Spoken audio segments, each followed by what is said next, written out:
kasih-Nya bagi kita. Dia telah relakan segala-galanya. Dia disalib untuk tebus dosa kita. Karena hidupmu sangatlah berharga. Bulu yang terkulai akan dipatahkannya. Dia akan jadikan indah, sungguh lebih berharga. Sumur yang telah pudar akan dipadamkannya. Dia akan jadikan terang untuk kemuliaan-Nya.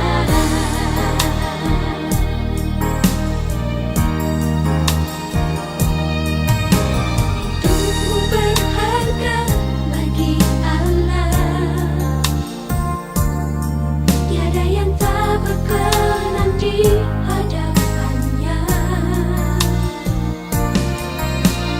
Diciptakan kaus tunduk dan bernyai. Sungguh terlalu indah kau bagi Dia. Dia berikan kasih-Nya bagi kita. Dia telah relakan segala-galanya. Dia disalib untuk tebus dosa kita. Karena hidupmu sangatlah berharga. Bulu yang terkulai akan dipatahkannya. Dia akan jadikan indah, sungguh lebih berharga. Sumur yang telah pudar akan dipadamkannya. Dia akan jadikan terang untuk kemuliaan-Nya. Dia akan jadikan terang untuk kemuliaan-Nya. Shalom Bapak Ibu dan Saudara yang Tuhan Yesus kasihi. Kita sangat bersyukur bahwa oleh anugerah Tuhan kita dapat bertemu lagi dalam acara PA kita pada kesempatan ini. Sebelum kita memulai PA kita, saya mengajak kita berdoa meminta hikmat dan tuntunan Roh Kudus. Mari kita berdoa. Bapa di surga, dalam nama Tuhan Yesus, kami datang di hadapan hadirat-Mu pada saat ini. Kami sangat bersyukur untuk segenap pertolongan Tuhan yang telah kami alami selama ini. Hari ini kami bersyukur bahwa Tuhan memberi kesempatan satu kali lagi dalam hidup kami untuk sama-sama membaca dan merenungkan firman Tuhan. Kami mohon kepada-Mu ya Roh Kudus, Roh yang sudah mewahyukan firman-Mu, yang sudah menginspirasikan firman-Mu, kiranya Roh Kudus memberi pencerahan supaya kebenaran firman Tuhan yang kami baca, kami renungkan dapat menjadi berkat untuk kami semua. Bersabdalah ya Tuhan, karena kami telah siap mendengarnya.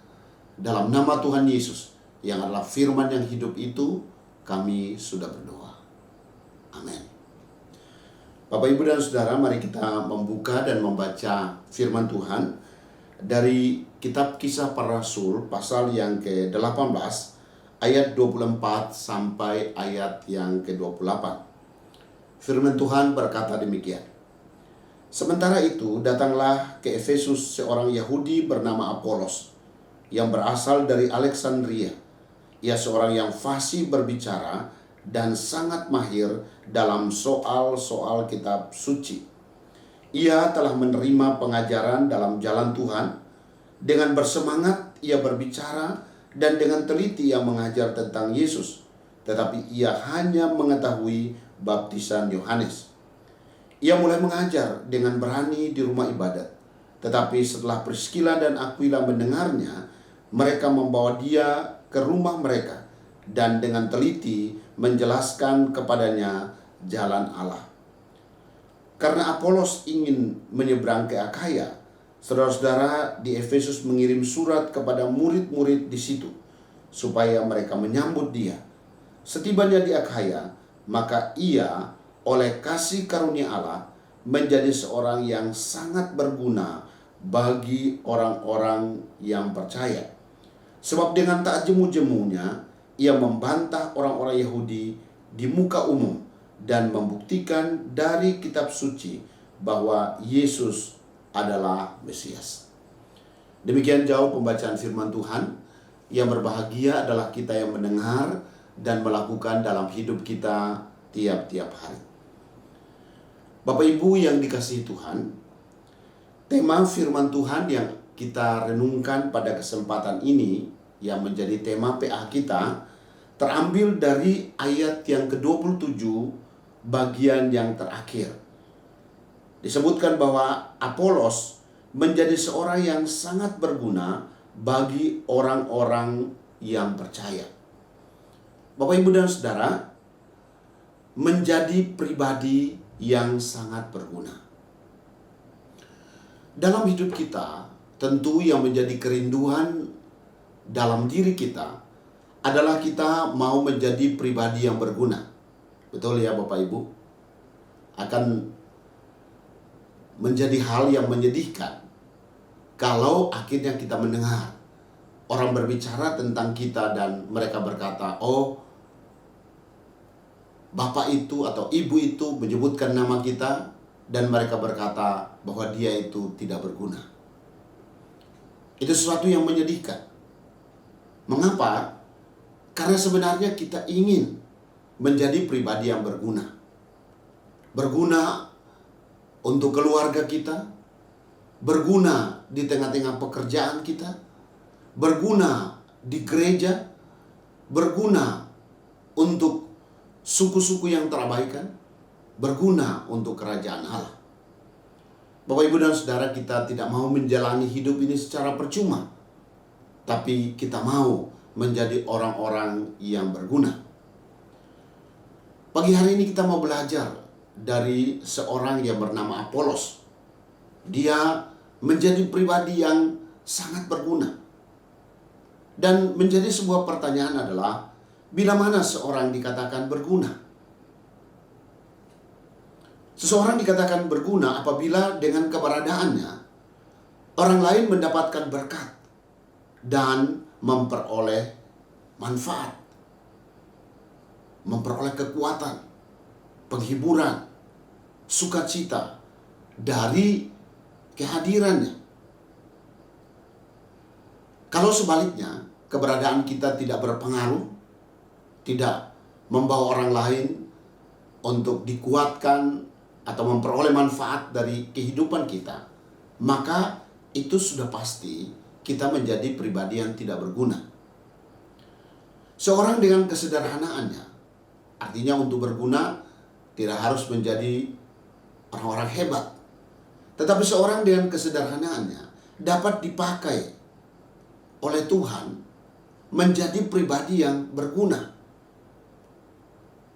Dia berguna secara khusus kalau kita lihat dalam Apolos. Apolos menjadi pribadi yang sangat berguna dalam pemberitaan Injil. Mengapa? Karena ia mau memberi dirinya, menyerahkan hidupnya kepada Tuhan. Dan ini berarti bahwa siapapun kita dengan kesederhanaan yang ada pada kita, kalau kita mau memberi diri kita, pasti kita dipakai oleh Tuhan menjadi pribadi yang berguna. Tuhan tidak mencari orang yang mampu. Tuhan mencari orang yang mau. Lemah, terbatas, sederhana, tapi kalau mau menyerahkan hidup kita, maka Tuhan akan memakai kita menjadi pribadi yang berguna. Apabila seseorang dengan potensi penuh, kalau tadi dengan sederhana saja mau memberi diri kepada Tuhan, maka Tuhan memakai kita menjadi pribadi yang berguna. Lebih-lebih apabila seseorang dengan potensi penuh, dan dengan potensi penuh yang dia punya, dia bersedia untuk diperlengkapi.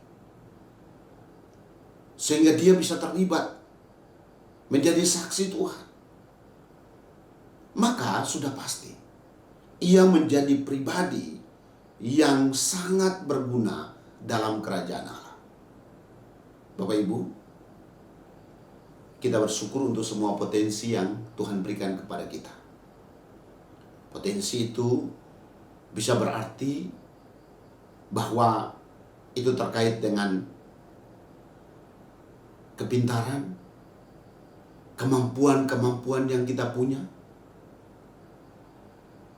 Tapi kalau potensi yang ada, kita tidak sungguh-sungguh dengan segenap kerendahan hati, memberi diri kita dan setia diperlengkapi, maka sudah pasti potensi yang ada bisa dipakai oleh si jahat menjadi senjata kelaliman dan membawa kita kepada kebinasaan.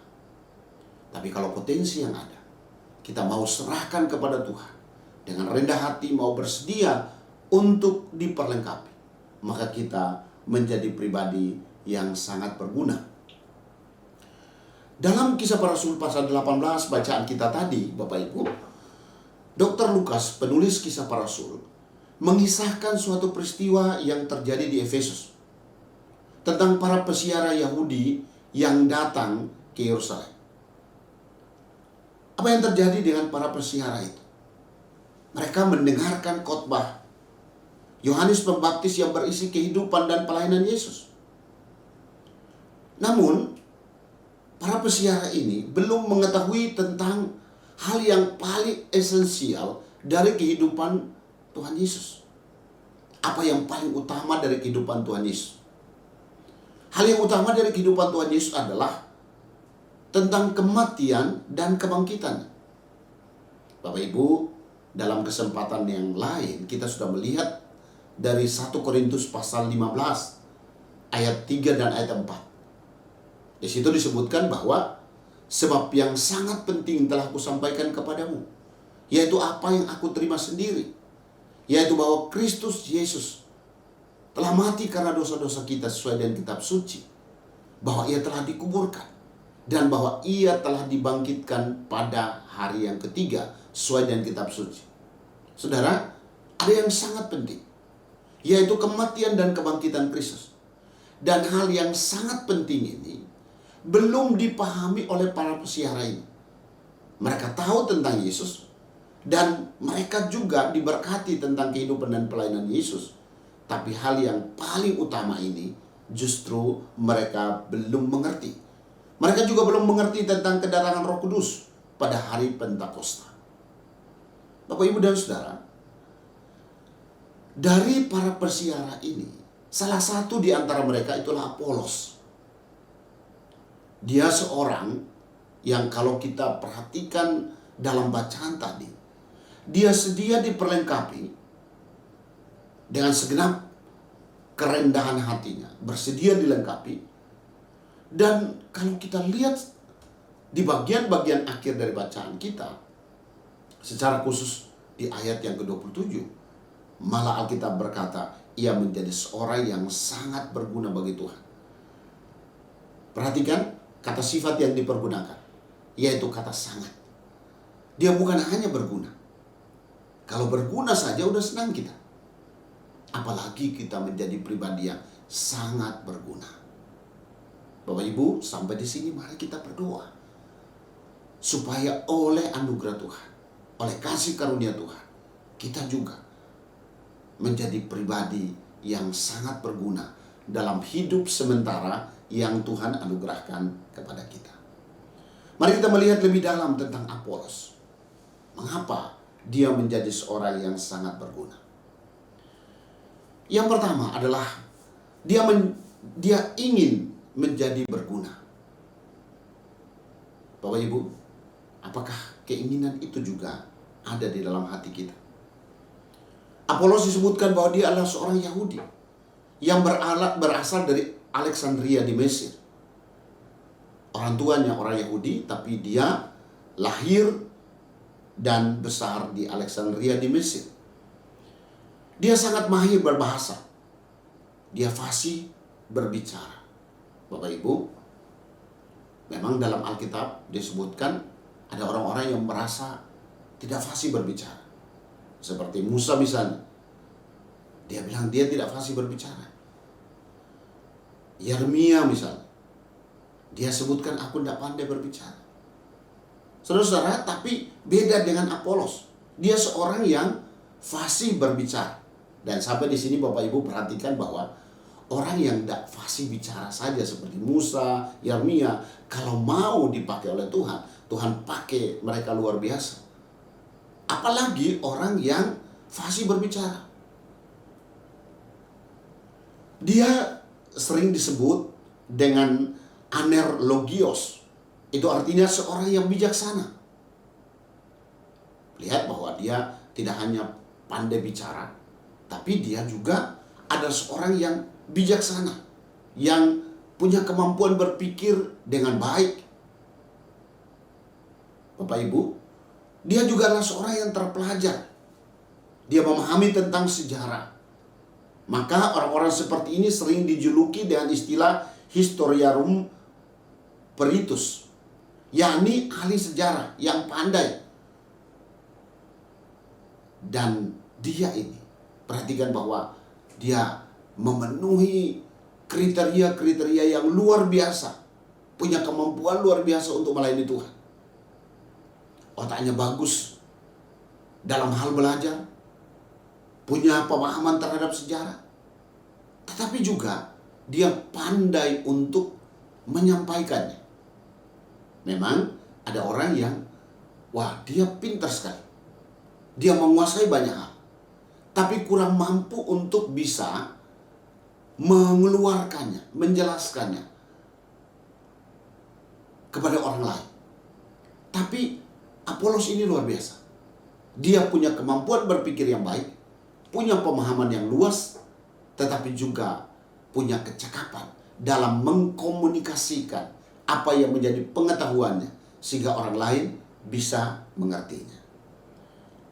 Dan yang menarik adalah bahwa Apolos itu bersemangat. Bapak Ibu, dalam mengikut Tuhan, dalam melayani Tuhan, ada hal yang sangat penting yang perlu kita tumbuh kembangkan dan bahkan kita pelihara dan tingkatkan. Itulah semangat. Apa Bapak Ibu sedang bersemangat? Bersemangat dalam mengikut Tuhan, bersemangat dalam belajar firman, bersemangat dalam berdoa, bersemangat di dalam melayani Tuhan. Saudara-saudara, Apolos bersemangat. Ia memiliki keinginan untuk menjadi pribadi yang berguna bagi kerajaan Allah. Saudara-saudara, mari kita belajar dari tokoh yang penting ini. Alkitab berkata bahwa dengan teliti ia mengajar. Dia tidak hanya sedang mengajar firman Tuhan, tapi dia dengan teliti mengajar. Semua yang dikatakannya sudah dipertimbangkan baik-baik. Tidak hanya asal ngomong atau asbun, asal bunyi, tapi dia mempertimbangkan segala sesuatu dengan baik. Walaupun dia hanya mengetahui baptisan Yohanes, artinya dalam konteks Alkitab, dia masih punya pengetahuan terbatas. Namun itu adalah awal dari Injil Kristus. Dia hanya mengetahui tentang baptisan Yohanes, dan Yohanes memang hanya menjelaskan bahwa Yesus adalah Mesias. Tapi dia dengan teliti mengajar. Saya memperhatikan bahwa supaya menjadi pribadi yang berguna, tidak harus tahu semua tentang Alkitab dulu, baru kemudian kita melayani Tuhan.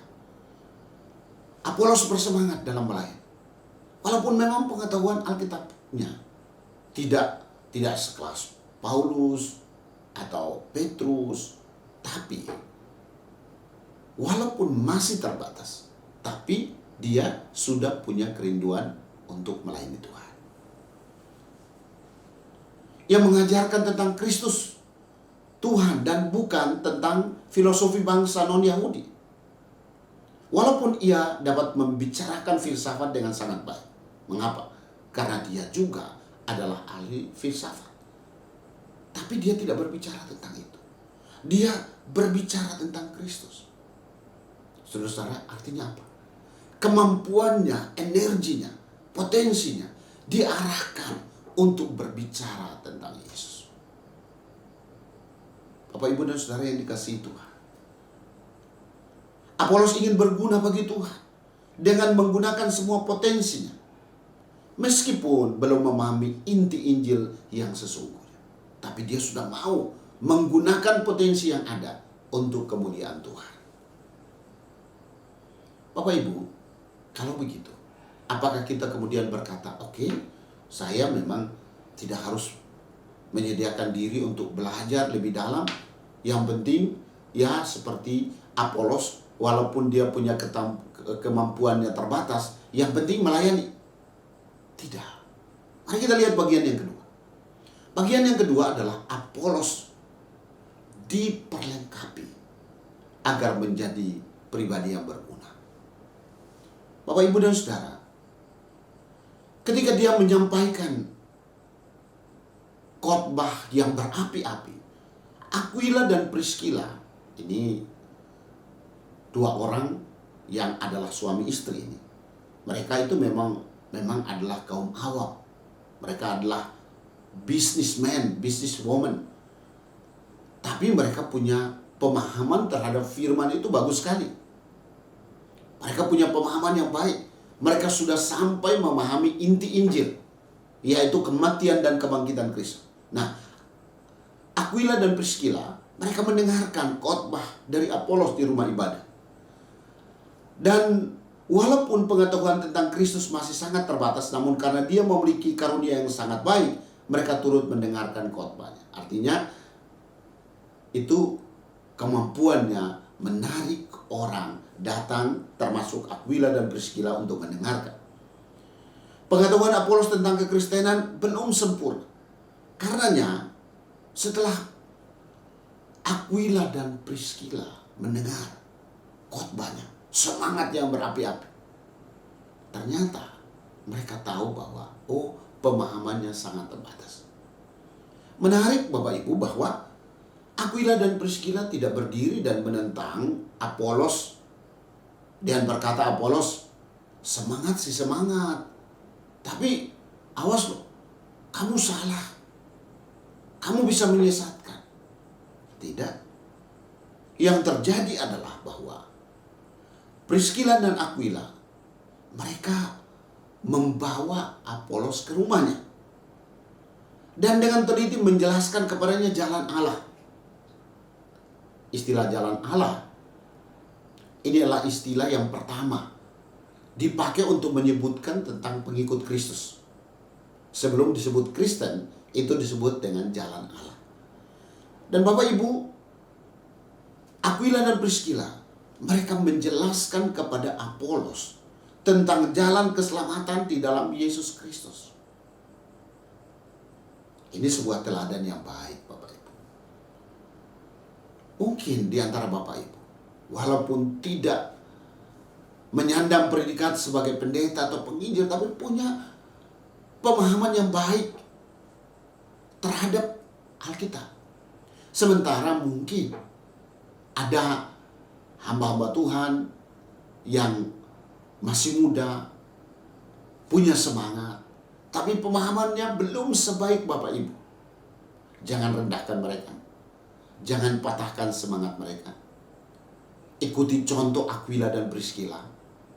Tolonglah dia. Tolonglah hamba Tuhan yang masih muda, yang mungkin pemahamannya belum banyak, pengalamannya belum banyak. Jangan patahkan semangatnya, tapi jadilah bagian dari solusi untuk menolong dia menjadi pribadi yang berguna. Lihatlah teladan Aquila dan Priscilla.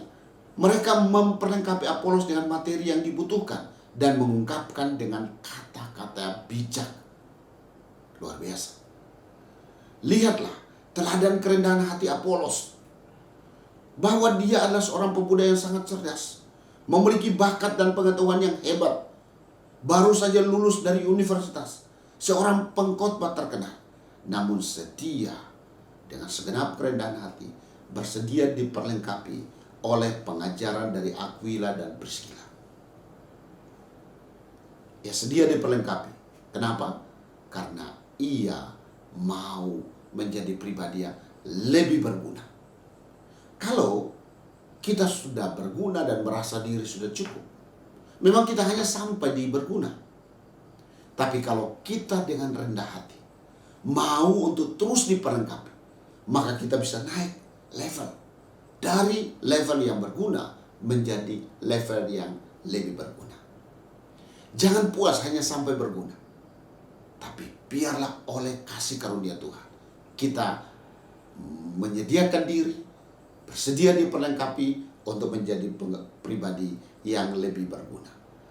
Jika kita berada pada posisi Aquila, nah ini posisi Aquila dan Priscilla, maka kita seharusnya sedia menjadi alat Tuhan untuk memperlengkapi hamba-hamba Tuhan muda dengan cara yang bijaksana. Sekali lagi, jangan patahkan semangat mereka, lengkapi mereka, tolonglah mereka. Ikuti teladan Aquila dan Priscilla. Sebaliknya, jika kita berada dalam posisi seperti Apolos, maka kita pun harus memiliki keleluasan hati untuk bersedia ditegur, dinasihati. Supaya apa? Supaya semakin berguna dalam pemberitaan Injil keselamatan, semakin berguna dalam melayani Tuhan.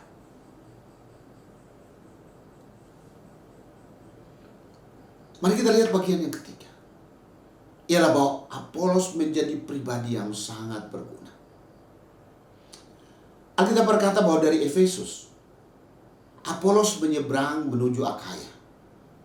Kalau Efesus itu di wilayah Makedonia, itu sebuah provinsi, itu ada di Turki.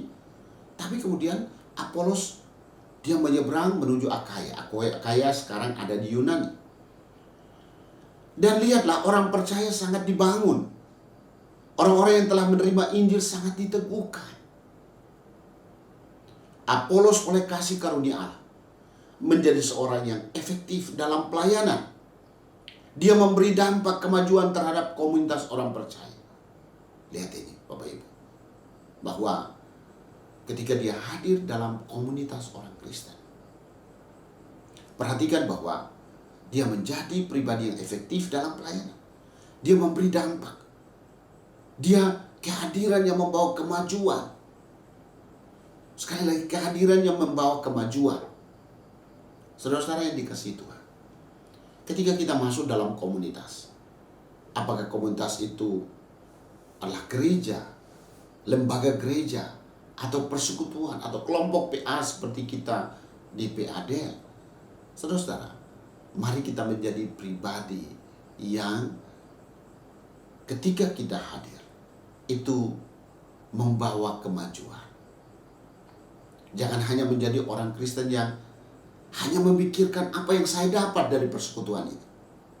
Tapi mari kita menjadi orang percaya yang memikirkan apa yang saya bisa beri supaya persekutuan yang ada lebih maju dari keadaan sekarang. Jika seorang sedia diperlengkapi, maka oleh kasih karunia-Nya, kasih karunia Tuhan, bukan oleh kemampuan manusia, bukan kemampuan Apolos, tapi lihat itu kasih karunia Tuhan. Kuasa ilahi menyertai pelayanannya, dan ia menjadi berguna bagi kerajaan Allah. Wow, luar biasa Bapak Ibu dan Saudara. Teladan yang baik yang diberikan kepada kita oleh seorang yang usianya masih muda, tetapi memang betul-betul menjadi pribadi yang berguna. Oleh pelayanan Apolos, orang-orang yang tidak percaya dibungkamkan. Jangan kaget kalau ketika kita memberitakan kabar baik tentang Yesus Kristus ada penolakan. Penolakan itu bukan terjadi hanya saat ini. Dari dulu pun begitu. Dan sepanjang kabar baik tentang Yesus yang mati dan bangkit bagi orang berdosa itu disampaikan, maka sepanjang itu juga penolakan itu ada. Tapi itu tidak berarti membuat kita kemudian pesimis dan tidak buat apa-apa. Lihat Apolos, bahwa dia bersedia diperlengkapi, dan dengan kemampuan, kecerdasan, kelengkapan yang dia punya, dia mampu berapologetik. Dan dia membungkamkan orang-orang yang menentang Injil, menentang kabar baik. Mereka disebutkan kehabisan kata untuk menentang Injil. Saudara-saudara yang dikasihi Tuhan, dengan tak jemu-jemu, ia membantah orang Yahudi di muka umum, di hadapan banyak orang. Perhatikan di situ bahwa Alkitab berkata, dengan tak jemu-jemu. Artinya, keadaan sekitar kita secara eksternal, tapi keberadaan diri kita pribadi secara internal. Ada faktor-faktor yang bisa membuat kita jemu. Tapi lihat bahwa Apolos, Alkitab berkata, tak jemu-jemunya. Ia terus berbicara tentang kebenaran bahwa Yesus adalah Tuhan. Bahwa Yesus menjadi manusia. Tujuan tertingginya adalah mati dan bangkit untuk kita orang berdosa. Dia melakukan dengan sungguh-sungguh. Dan memang, Bapak Ibu, aspek yang sangat menarik Tuhan adalah kesungguhan kita. Tuhan tahu kalau kita sungguh-sungguh. Tuhan juga tahu kalau kita tidak sungguh-sungguh. Dan Tuhan sangat tertarik dengan orang-orang yang sungguh-sungguh. Dengan sangat berapi-api, berkobar. Saudara, mari kita terus berkobar. Saya berharap Bapak, Ibu, dan Saudara memang kita tidak bertemu secara onsite, kita terus online. Tapi jangan sampai dalam situasi seperti ini membuat semangat kita menjadi pudar. Tapi mari kita berkobar-kobar, bersemangat. Tujuan Apolos adalah meyakinkan mereka bahwa Yesus adalah Mesias, juru selamat satu-satunya. Wow, hasratnya agar orang lain mengenal Yesus, percaya, menerima Dia dalam hati, dan diselamatkan. Itu sangat kuat. Rindukah kita juga agar orang lain mengenal Yesus? Kerinduan itu kita bisa wujudkan dalam doa kita dengan sungguh-sungguh. Kerinduan itu kita bisa wujudkan dalam kesaksian hidup kita, sehingga orang melihat dan percaya. Kesaksian itu juga kita bisa wujudkan dalam kesempatan-kesempatan yang diberikan oleh Tuhan untuk bersaksi secara verbal bahwa ada satu pribadi yang sangat mengasihi mereka, sedemikian mengasihi mereka sampai Dia memberi nyawanya menggantikan kita orang berdosa supaya kita diselamatkan. Semangat yang ada, kerinduan yang ada, itu terus berkobar. Apolos disebutkan bahwa dia sedang berada dalam perjalanan ke Kreta, atau mungkin setelah perjalanan itu. Maka Paulus menulis surat kepada Titus dan jemaat yang ada di Kreta. Paulus memperlihatkan penghargaan khusus bagi teman dan rekan sekerja. Ia meminta agar Titus menyediakan bagi Apolos dan Zenas, teman seperjalanannya, segala sesuatu yang mungkin mereka butuhkan untuk perjalanan mereka. Apolos dan Zenas ini menjadi utusan. Mereka menjadi pribadi-pribadi yang diutus dan bertindak sebagai wakil keliling sidang. Artinya mereka berkeliling untuk meneguhkan iman orang-orang percaya pada waktu itu. Dan terhadap orang-orang yang seperti ini, yang diberi hati untuk meneguhkan jemaat dan berkeliling untuk menyampaikan kabar baik, Paulus bilang kepada Titus, Titus itu gembala, tolonglah mereka. Tolonglah Apolos dan Zenas ini. Mereka adalah penginjil. Mereka adalah misionari. Dan Paulus bilang sama Titus sebagai gembala, tolonglah mereka. Ini sebuah nasihat yang baik, supaya gembala-gembala atau mereka yang ada di sebuah gereja lokal memperhatikan para misionari yang berjalan keliling untuk menyampaikan kabar baik.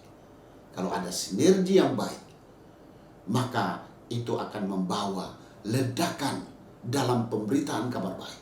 Sehingga orang-orang yang tadinya belum mengenal Kristus menjadi mengenal Kristus. Karena apa? Karena ada yang bersedia untuk pergi. Seperti Apolos dan Zenas yang berkeliling. Tetapi ada yang bersedia mendukung. Seperti Titus sebagai gembala. Tapi ada yang menjadi mobilisator. Itulah Paulus menghubungkan antara Titus sebagai gembala, tetapi juga Apolos dan Zenas yang mereka berjalan keliling untuk memberitakan kabar baik. Menurut tradisi Kristen, Jerome mencatat Apolos kembali ke Korintus dan menjadi uskup di sana. Jadi tadinya dia menjadi penginjil yang berjalan keliling, menjadi utusan yang meneguhkan iman jemaat-jemaat, tidak menetap. Tapi dalam perjalanan selanjutnya, dia menjadi uskup di Korintus. Ia juga dianggap menjadi uskup di Duras atau Iconium atau yang sering disebut dengan Kaisarea. Tapi memang ini catatan ini walaupun tidak didukung oleh banyak sumber, tapi inilah sumber yang kita bisa dapatkan dari catatan Jerome ini, bahwa dia akhirnya menjadi uskup, menjadi penginjil, menjadi gembala, menjadi uskup yang menetap dan mengembalakan jemaat yang ada di Korintus. Apolos dianggap santo oleh sejumlah denominasi Kristen, termasuk gereja Lutheran dan Sinode Missouri. Mereka memperingati hari untuk mengingat Apolos bersama dengan Aquila dan Priscilla itu setiap tanggal 13 Februari. Ini merupakan sebuah bentuk penghargaan gereja terhadap Apolos, seorang yang menjadi sangat berguna ini. Saudara-saudara, Bapak Ibu yang dikasihi Tuhan, kiranya oleh pertolongan Tuhan kita bisa mendapatkan berkat dari kehidupan Apolos ini, bahwa dia memiliki pengenalan yang benar kepada Tuhan Yesus, dan pengenalan itu berlangsung dalam sebuah progres. Awalnya dia hanya memahami pertobatan dan baptisan Yohanes, tetapi selanjutnya dengan segenap kerendahan hati dia mau diperlengkapi. Dan mengapa dia mau diperlengkapi? Karena dia mau menjadi seorang yang bukan hanya berguna, tetapi menjadi pribadi yang sangat berguna. Biarlah kita juga dalam hidup yang sementara ini, oleh pertolongan Tuhan, kita menjadi pribadi-pribadi yang sangat berguna untuk kehidupan orang-orang yang ada di sekitar kita, keluarga kita, kerabat kita, kenalan kita. Tapi kita menjadi pribadi-pribadi yang berguna untuk menjadi saksi Tuhan kepada suku-suku yang terabaikan. Kita juga menjadi pribadi-pribadi yang berguna untuk kerajaan Allah. Tuhan memberkati kita. Amin. Mari kita masuk dalam doa. Mari kita berdoa. Bapa di surga, dalam nama Tuhan Yesus, terima kasih untuk kesempatan kami bisa belajar dari seorang tokoh iman yang menjadi berkat untuk kami. Itulah Apolos, pribadi yang punya kemampuan luar biasa. Dia adalah pribadi yang bersedia diperlengkapi untuk menjadi orang yang berguna, bahkan sangat berguna untuk jemaat Tuhan, untuk jiwa-jiwa yang belum mengenal Tuhan. Dan kami berdoa supaya Tuhan berkenan memeteraikan firman. Tolonglah kami supaya kami juga dalam hidup yang sementara ini, kami terus menyediakan diri kami untuk diperlengkapi oleh Tuhan, dan dipakai oleh Tuhan secara indah dan luar biasa menjadi pribadi-pribadi yang berguna untuk setiap orang yang ada di sekitar kami, berguna untuk pekerjaan Tuhan, berguna di tengah-tengah bangsa dan negara kami, berguna untuk kerajaan Allah. Tuhan Yesus, terima kasih bahwa Tuhan juga memberi kesempatan untuk kami bersyafaat kepadamu. Kami bersyukur untuk semua pertolongan Tuhan yang telah kami lalui. Dan kami pun berdoa supaya Tuhan yang telah menolong kami di waktu-waktu sebelumnya, biarlah Tuhan juga menolong kami di waktu-waktu ke depan. Tolonglah kami supaya oleh anugerah Tuhan kami terus dalam keadaan sehat. Tolonglah kami supaya oleh anugerah Tuhan hati kami pun terus berkobar-kobar untuk mengikut Tuhan dan melayani Tuhan. Berkati kami dalam seluruh hidup kami. Berkati kami secara pribadi. Berkati setiap anggota keluarga kami. Kami doakan supaya Tuhan Engkau memberkati. Biarlah mereka yang belum mengenal Tuhan Yesus secara pribadi akhirnya bisa percaya dan menerima Yesus sebagai Tuhan dan Juru Selamat pribadi. Kami berdoa juga Tuhan supaya Tuhan berkati, sehingga kami bisa bertumbuh iman dan melayani Tuhan dalam hidup sementara yang Tuhan anugerahkan.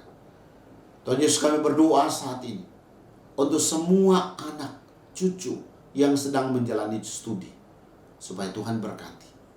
Oleh anugerah Tuhan mereka belajar dengan baik, berhasil memiliki masa depan yang cerah.